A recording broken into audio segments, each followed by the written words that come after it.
Pat Leonard from the Daily News had the pleasure of watching this one today. You know, Pat, I think maybe I gave the Giants a little bit too much credit going against half of a 49ers team. Maybe it's that Saquon Barkley means way more to this team than I even imagined, or maybe the Giants are really this bad. Judging by your column tonight on Dave Gettleman, I think I know your answer.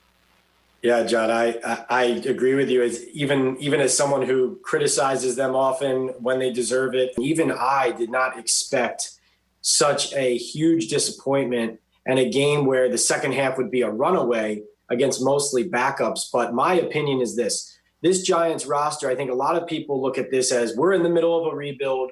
It's going to take some pain. We need to be patient. They are just starting their rebuild. The point that John Mara needs to see when he looks for who's to blame here is that his general manager, Dave Gettleman, and at his behest, in part, at Mara's behest, he has brought in a lot of players either through free agency or the draft that frankly either aren't here anymore or just aren't elite difference makers. You could argue Saquon Barkley is really the only one of the group. Not only is he injured, but he's still a flawed young player. And I just feel like if you're looking at the root cause of why they're bad right now, you retained a GM who has this team with the worst record in the league the last 3 years at 12-39. What is Dave Gettleman's future with this team? 3 games into an 0-3 season now that looks like it's already off the rails. John, I think this is his final season as the Giants general manager. I thought it was going to be that way coming in. I think a performance like this one against the 49ers cements it.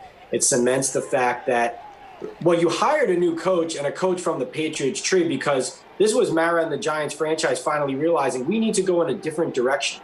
We need to follow a different philosophy, a different strategy. And so I think Dave Gettleman's future is not a part of that. His philosophy brought them to trying to be a run-first team, a team that controlled both lines of scrimmage, and a team that kind of played some old-school football, frankly, and did not embrace analytics early. And so you're seeing the results of this. Frankly, you know, when you trade Odell Beckham Jr. in 2018, and in 2020 in week 3, your offense doesn't run a single play from scrimmage in the red zone, I see those two things as connected, and I see that as warranting a change in the general manager seat. You call this Daniel Jones' worst game as a pro. He's got to protect the football, and he just can't seem to protect the football. 2 more very big turnovers today. Missed Evan Engram badly on that interception before the half. Where do they stand right now with Daniel Jones? How much of it is on Daniel Jones? How much of it is it on the talent around him? You know, I thought a lot about this watching and after the game, and I don't want to raise too many alarms, but remember when Sam Darnold of the Jets made that comment about seeing ghosts last year?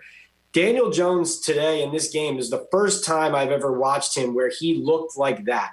Like he looked like he was afraid of the next mistake coming, just in how he was playing and how erratic he was playing and how he looked.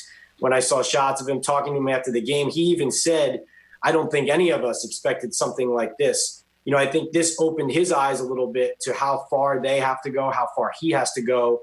And I've been saying this all the time, though, about Jones. The Giants and everyone who works with him and around him, they see a lot of potential in him, and they believe he has everything that it takes. But they also, and John Mara said this himself, they know he needs to get better. So far, we are not seeing him get better. We did hear Joe Judge say, look at what basically he has around him. That was pretty much the head coach's rationale for you got to have to take it with a grain of salt who he's playing with. But let's be honest, you mentioned it. The defense playing better football in the first half, at least keeping them in the game a little bit. But 40 minutes of defense when the offense can't stay on the field because of turnovers, that falls back on Daniel Jones. They're 0-3. Before this looks like it's going to turn into 2017 and 3-13.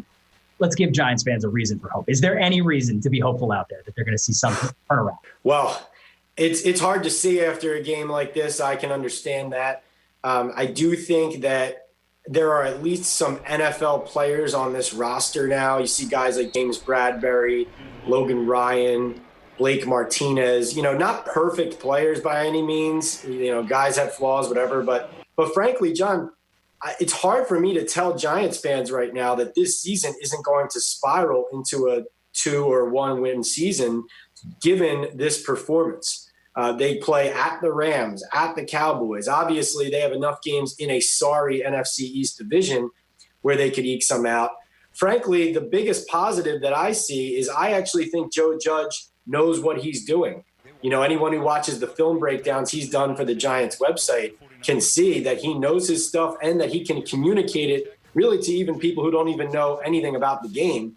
And so I don't get a sense that the Giants don't believe in Judge. And I actually think he's a really good hire to build a program. But as far as how they're going to fare this year and win games, I'm just not sure they have the talent.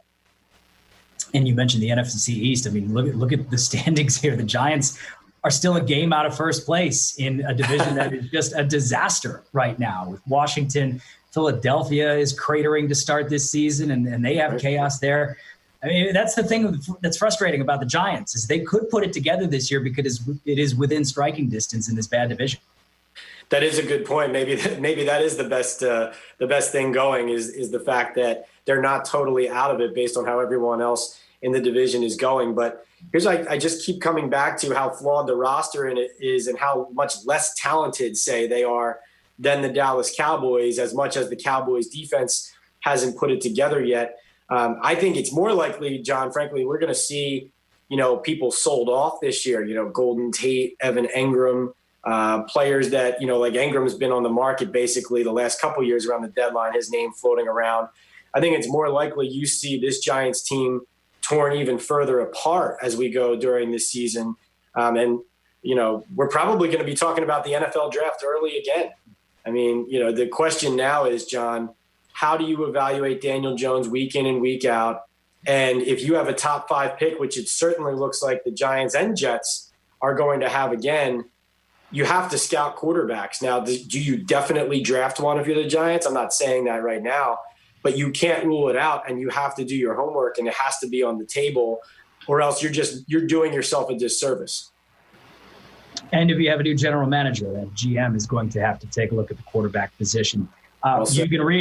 You can read Pat's column on Dave Gettleman, the current GM, to blame for the Giants team being completely devoid of talent. That is the headline in the Daily News tonight.